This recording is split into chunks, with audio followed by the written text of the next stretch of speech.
வாழ்க வளமுடன். வணக்கம் ஃப்ரெண்ட்ஸ். டுடே நீங்கள் டாபிக் என்னென்னா வெட்டிவேர் பற்றி பார்க்குறோங்க. வெட்டிவேர் வந்து நமக்கு கடவுள் கொடுத்த ஒரு பிரசாதமாக கூட சொல்லலாம். அவ்வளோ மருத்துவ குணம் வாய்ந்திருக்கு.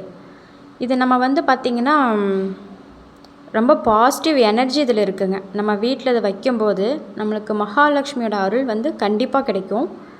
இதனால் வந்து மகாலட்சுமி கிடைச்சாலே, அவங்களோட அருள் கிடைச்சாலே நம்ம வந்து செல்வ செழிப்போட எல்லா வாழ்க்கையில் முன்னேற்றம் கிடைக்கும் இல்லைங்களா? அந்த அருள் வந்து நம்மளுக்கு இந்த வெட்டிவேர் மூலிமா கிடைக்கிது. இது வந்து பார்த்திங்கன்னா நம்ம ஒரு பூஜை ரூமில் வந்து நம்ம ஃபோட்டோ பக்கத்தில் வைக்கலாம். ப்ளஸ் பணம் புழங்குற இடத்துல இந்த வெட்டிவேரை கொஞ்சம் கட் பண்ணி வைக்கலாம். ஒரு வெள்ளை துணியில் கட்டி வைக்க சொல்கிறாங்க. ரெண்டாவது நம்ம நிலவு வாசலில் முன்னாடி அதில் ஒரு மாலையாக கட்டி கூட வைக்கலாம். ஸோ இதில் வர வாசங்கள் வந்து பார்த்திங்கன்னா நம்ம எவ்வளோ ஸ்ட்ரெஸ்ஸாக இருந்தால் கூட மன அழுத்தம் போய் அவ்வளோ ஒரு மன நிம்மதி கொடுக்குதுங்க.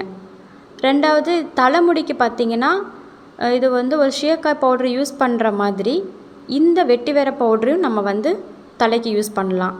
ரெண்டாவது நம்ம முகத்துக்கு யூஸ் பண்ண முடியும். இப்படி வந்து இந்த வெட்டிவேரில் அவ்வளோ அட்வான்டேஜஸ் இருக்குது. ஸோ வந்து இந்த விஷயம் நான் ஷேர் பண்ணணும்னு இன்றைக்கி நான் நினச்சிருக்கேங்க. உங்களுக்கு சொல்லியிருக்கேன். பிடிச்சிருந்தா லைக், ஷேர், சப்ஸ்கிரைப் பண்ணுங்கள். தேங்க்யூ.